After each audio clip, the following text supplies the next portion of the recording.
Lil used to come into Linda Burton's office all the time, as you may know.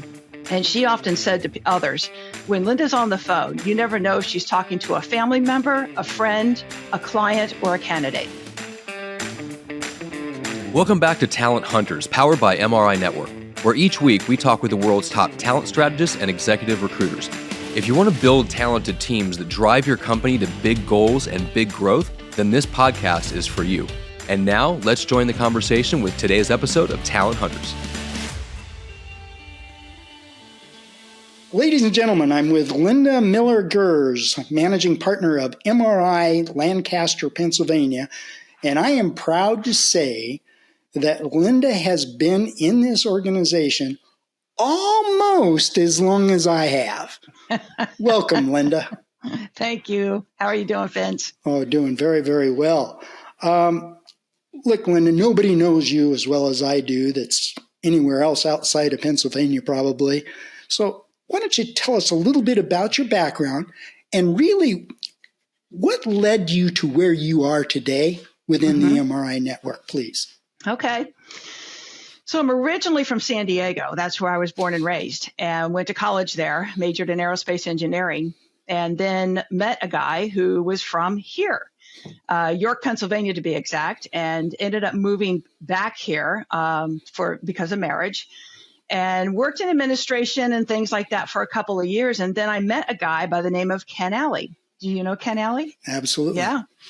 So I'd met him. I was trying to think from where, but anyway, I heard that he was a recruiter, worked in staffing. And so I had a chat with him about, what could there possibly be for me, and he said, well, there's really not anything from an engineering perspective that we could touch on because I was too far away from everything.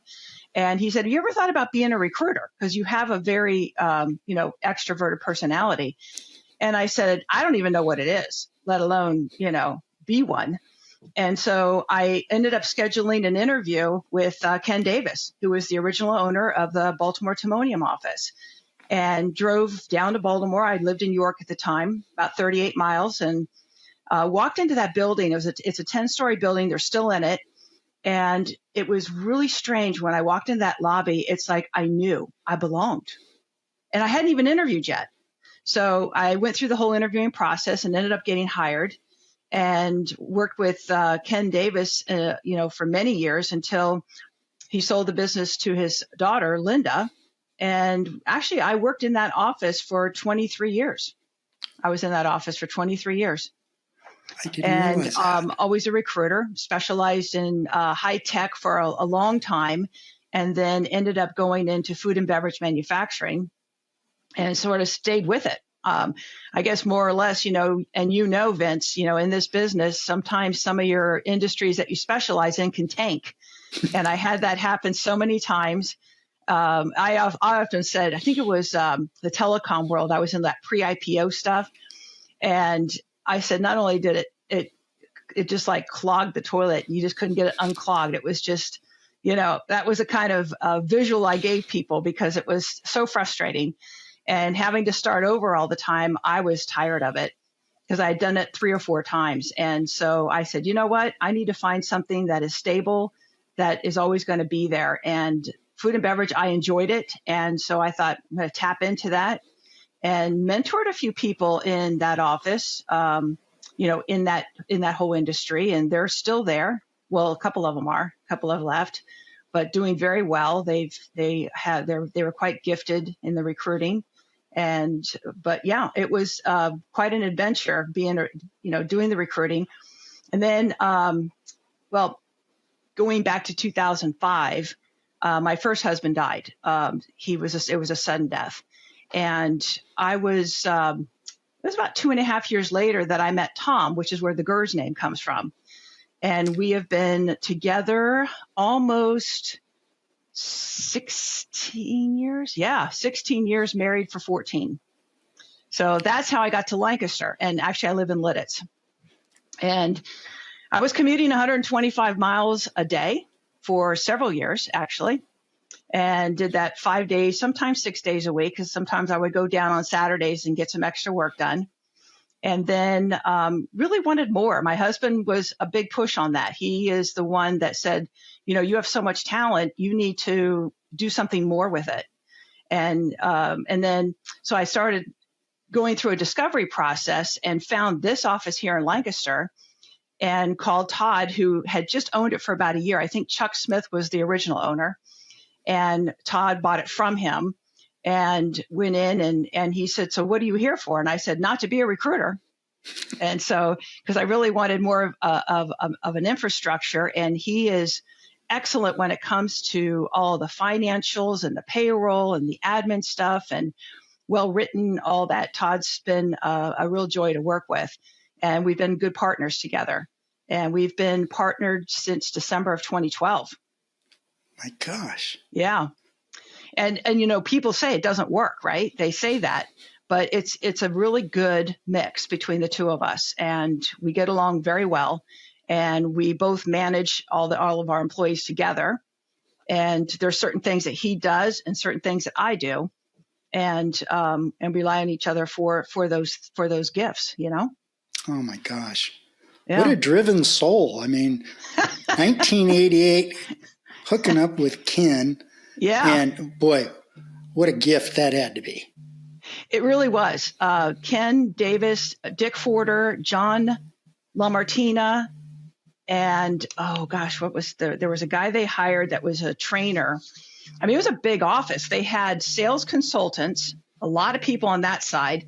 They had the MRI, they had the CompuSearch, they had the OM5, and the OM5 office, there were several ladies in there. They were downtown Baltimore. And then it was probably, I can't remember exactly when, but they ended up bringing them up to our office. And then we moved into a different floor, which gave us more space. And then they had their own area. So they just kept them all under one roof. But yeah, it was a very large organization. So and you got the opportunity, and I say that open-heartedly, you got the opportunity to start in this business when technology consisted of a fax machine. Yes, a fax machine and MS-DOS on a computer screen. Which was just coming out. Yeah, it was a green screen. Mm-hmm. That's right. So how have you stayed focused on truly the core of our business with all the technology and all the distractions and all this is the new way? How have you been able to keep your both feet planted on the ground to stay so successful? It's really about deciding, because there are so many subscriptions out there right now, correct? I mean, you can get bombarded with them. I've watched owners get this and that. It's like going through a grocery store. And I think, you've got to figure out what's going to work for your office and not get so distracted by all the other things, try to do bits and pieces. And we do have a lot of subscriptions, but they're mostly to help the employees and ourselves. I still work a desk. And I think the other thing is I grew up in that whole top secret world with aerospace and, the Tomahawk cruise missile. I mean, that was my dad. He was part of that program. And so we always got exposed to the latest and greatest tech, right? I mean, you remember the handheld Texas Instrument calculator? I mean, when did that come out? Like 1970 or something? It was middle 70s. Yeah. I mean, he brought one home. And, because the vendors or whoever would come into their place. So I can say that that's probably what kept me going. And it's really about pivoting too. Sometimes you just get tired, and things have been moving at a very fast and furious pace for probably like the last 5 years, I'm going to say, from a technology standpoint. When you looked at LinkedIn Recruiter and you looked at all these programs that have come out, I can remember when Monster first came out and they had a computer in one of the rooms. This is in the Timonium office. And we were allowed like times that we could go in and do a search. Not everybody got it. It was like 1 or 2 subscriptions and that was it. And then Career Builder. So it was like the tools that you got, eventually. It was, and then now you think, wow, it's just out there. It's just out there. But, you think about just the transition, and you have to pivot. You have to be able to change and pivot with each thing without allowing yourself to be overwhelmed. And if it's something you don't understand, then you go to somebody who can explain it to you. And I've done some of that, because there's a lot of people that are a lot smarter than me with all the technology and all the programs that have come out and how to use them properly. I find, as you were talking, and I was reminiscing back, and you were blessed to start working for a person that was truly very disciplined in the basics of our business. Yeah. And you used a word that I don't think people understand the definition of, and that is technology today is a tool. Mm-hmm. It is not the answer. Right. It's a tool to be used to help you make connections, to help you have conversations. And you've mastered that because of the way you were trained. A little thing like, well, we were only allowed to use it for a certain amount of time. Instead, because that could have encompassed your whole day instead of being on the telephone. Right. So today, with all these tools out there, do you still spend the majority of your time on the phone? I do spend a lot of time on the phone. And it may not be that 100 calls that some people talk about. You just can't do that anymore. You could, but it's really not going to be what I would call strategic with your desk. So there's the touches is what you have to what you have to count is how are you touching each and every individual, and jumping on the call as soon as you can. Like if somebody says, "Hey, I'm interested," and then you say, "Well, let's talk." Don't put it off. Jump on it as soon as you can. And I love to be on the phone. So, and it's been my whole life, right? That's what it was. If you were on the phone and you got measured for phone time. It's a lot different now because of the tools that we have and the ways that people are communicating more than anything, because it's a different world of communication out there. So what value do you bring today to your clients and executives that your competition has to struggle to keep up with you with? I think it's knowledge. It's knowledge of the industry. It's knowledge that I have had for years. In fact, one of the questions I was reading here was about placing talent, back in the, what stood out, in other words, where it was a home run. And there's a guy that, and this is an example that pertains to this. There was a guy that I'd known since, had to be the early mid-90s, working for Pepsi. And then he got moved up to the Massachusetts area, and then was going to get out of Pepsi. He'd been there a long time. And we were talking about ocean spray. And so I called the director of HR and I said, "Hey, I have somebody that could fit this position you're looking for." And he goes, "Well, it's on retainer with somebody. I can't help you with that." And I said, "Really?" And he goes, "No, I can't. Seriously." And I said, "Oh my gosh, you got to meet this guy." So I said, "Tell me who the retainer guy is." So he did. I called him and I said, he goes, "Oh, that name sounds familiar." And I said, "Well, look in your database." And sure enough, he had him. I said, "Well, you need to call him." I said, "I've already done the sales pitch, so you need just to get him in there." Well, he got hired. I got nothing for it, but still he got hired. And then he was there for a few years. And then I placed him in a VP level in the next company. So it worked. But Mark was one of those guys that anytime he needed to know what was going on, either within a culture or within different companies or with different people, he would call me. Wow. And he would figure that I have the lowdown. And he's not the only one. There's been several. And I've often told candidates, I said, look, if you're in the midst of interviewing with different companies and you want to just find out what the real culture is, if it's something that you should be going to, let me know. I said, I promise not to backdoor you. I said, just let me know. It's just knowledge. It's plain and pure knowledge. And networking. I've been called by many networking monster. That's what they call me. Networking monster. Yeah, I've been called that by hiring managers. It's just, I always wanted to be in the know. That's all I can tell you. It's just, it's like when you first move to a place like I did here, it's like I knew no one. I didn't even know what direction anything was. And when you feel that lost, you don't ever want that to happen again. This job puts you dead center in the middle of knowing everything you need to know what you do and your network. Well, not everything. Everything's a big word. Most things. You sound like a person that whenever you're on the phone with somebody, it's really about them and not about you or what your need is. Right.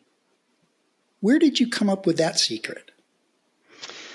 It could just be who I am by nature.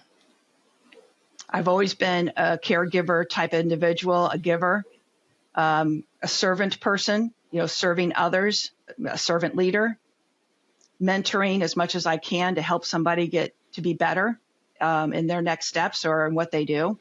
So I think that's just a talent. We'll call it a gift from God. That's what it is.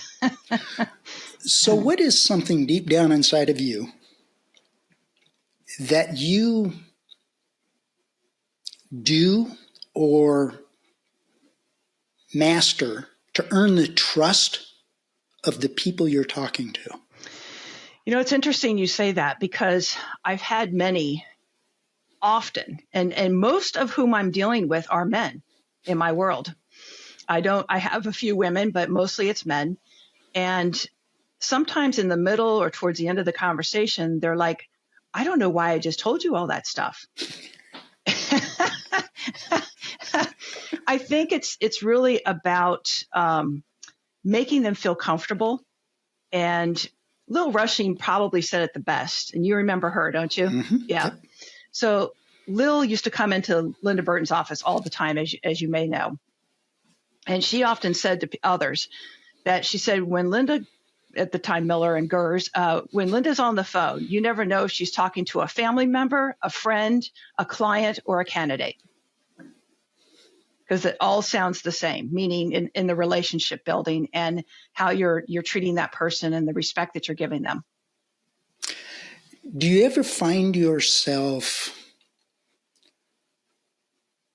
emotionally attaching yourself to candidates? Some you'll have a connection to, a stronger connection than others. And it could be for varying reasons, life experiences, work experiences, or simply that you were a confidant for them. And I think that there will be those ties. I just came up with a great example. There is this individual, his name's Jun, and he's Korean. And he was at the time working, this is when I was working in the technology and the telecommunications world. And at the time he was working in Indiana in a battery plant. I think it's Energizer, one of them. And his family was all in Maryland, and his parents didn't speak very good English. And so I found him a really good job with a company named Sienna. And we got him back here, relocated back here, and he got into his career here. And then it wasn't too long after that his mom introduced him to his wife, Key, who he's still married to. And I mean, this is like 20 plus years ago or so, or maybe not as long, maybe 20, we'll say 20 years ago. Anyway, they got married. I was invited to the wedding because it was because of me that he got here, that he met her, and he was able to help his parents. And that tie and that it's still there. Now he's living in San Francisco area now. And he's been out there for a number of years, but we still keep in touch to this day. I was invited. When they have babies, they have a 100-day celebration, and they have, I think, a year. So they have different celebrations that they do in the Korean culture. I was always invited they have 3 girls. So I was always invited to their celebrations. Wonderful. Yeah. What a great story. So they would have all this Korean food, and it was fun. It was a lot of fun. I really enjoyed it. But things like that, yes. Yeah, that just came to my mind. Clients. What do you want clients to truly take away from their relationship with Linda? I think it's the value of the talent I bring and the services that I bring, and I try to get them talent fast, in this time, it takes a little bit longer, but it's really valuing my time. I value their time and the process that we give each other. There was a company that I've worked with, since 2010, 9, something like that. And there was a period of time when they went to talent acquisition. And so I wasn't getting the opportunities anymore. And then there was a position that the one director of HR said, can you please help us with this?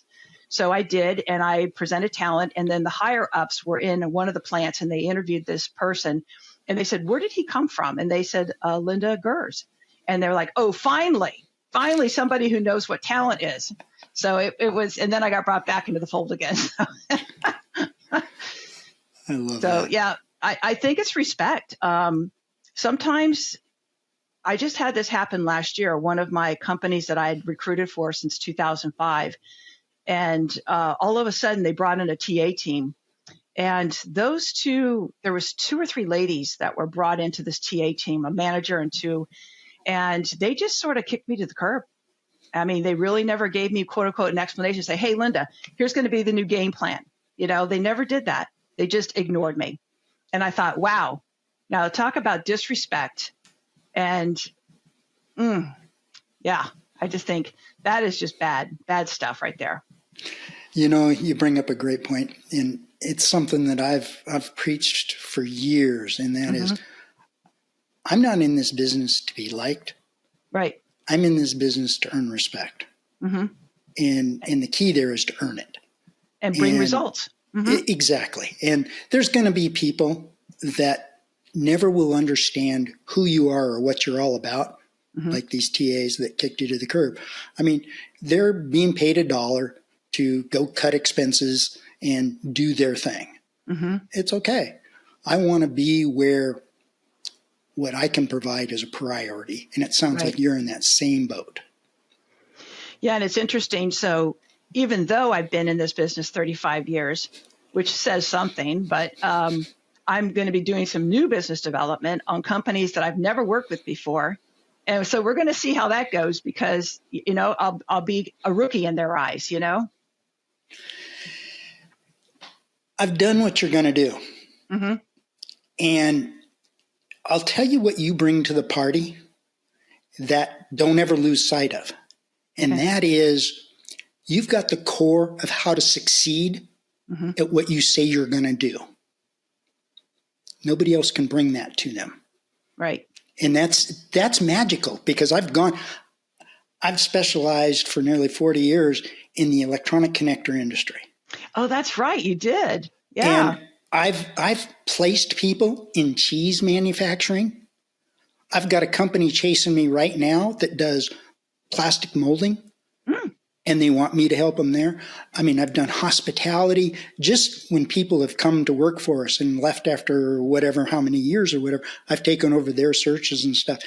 And as long as you stay true to what you know how to do to succeed, that's the most knowledgeable thing you bring to the party. So I applaud you on the new challenge. I really do. Yeah. You're going to have fun. Yeah, it's going to be fun. And I have, I call it a sell sheet, that we had created, and it'll get attached. And I'm going to use Tom Erb. Remember, did you watch his? Yeah, he's had some fantastic ideas, and I'm going to use some of his ideas to go out there. And I've been making a list of who I want to start touching and targeting. Oh, that's beautiful. That's beautiful. So all these years doing what you do at such a level of success, Linda, what do you like to do to unwind and let go? I was thinking about that. And now I have a dog, and she comes to work with me every day. So sometimes just going for it, and she's a big dog, so she likes to walk. And so we go for longer walks. So there's that.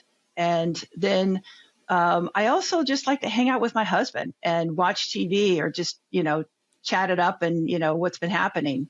So there is that too. And what else? I do like to cook. Yeah, that can be therapy too, to a point, getting new recipes and that sort of thing. But I think more of the dog walking and spending time with my husband to unwind. It's amazing what a quality of life that leads to in itself. Yeah. It really is. Linda, I've asked you a ton of questions. Do you have a question you might have for me? No. I mean, it's like I've known you for so long. I mean, we've been in CSAM together. We've been on Pacesetter trips together. We've been to different meetings together, and it's always nice to see you and to talk to you. And, I think you bring a lot of value. You were part of CPP forever, and, I'm in that now.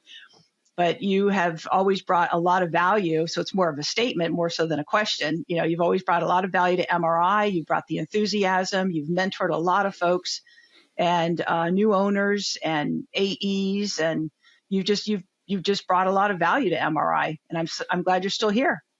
Well, thank you for those kind words. I really appreciate that. I have one last question or direction I'd like to ask. Sure. You. And that is, what would you say to somebody just coming into the business? You've got a lot of years behind you. Your enthusiasm just exudes out of your face. And so what would you say to somebody, not necessarily just in your office, just opening an office or just starting out as a recruiter? What would you say to them? I've done this already because I do have an O2O group and there's some new folks in there. And some of them are single desk. And one of the things is this is just a fantastic business to be a part of. And now that we're part of HireQuest and how HireQuest is just, and I've said this since they've been doing all these acquisitions, is just the opportunities they're giving us, with some of their offices and the acquisitions that they're doing. And I said, they want to be the go-to staffing for everything from A to Z. And what a great thing to be a part of. And the resources that they're giving us and the time and attention that they're giving us is just amazing. I've never seen it before. And, I've been around a long time. So the resources and the time and attention has just been amazing. And I think anybody coming in will get the support that they need. If they're an owner, if they're an AE, there's just no ceiling to what you can do in this business as far as whether it's earnings or just the impact you're going to make on your life and other people's lives. And that should be key. It shouldn't always be what's in it for me. It's what value are you going to bring? Oh, I love that. I love that. And you're right. There is no limitations. The only limitations are the ones you put on yourself. Right. That's wonderful. Well, I want to thank you, first of all, for being on here and sharing your heart and so forth. Yeah, this was fun.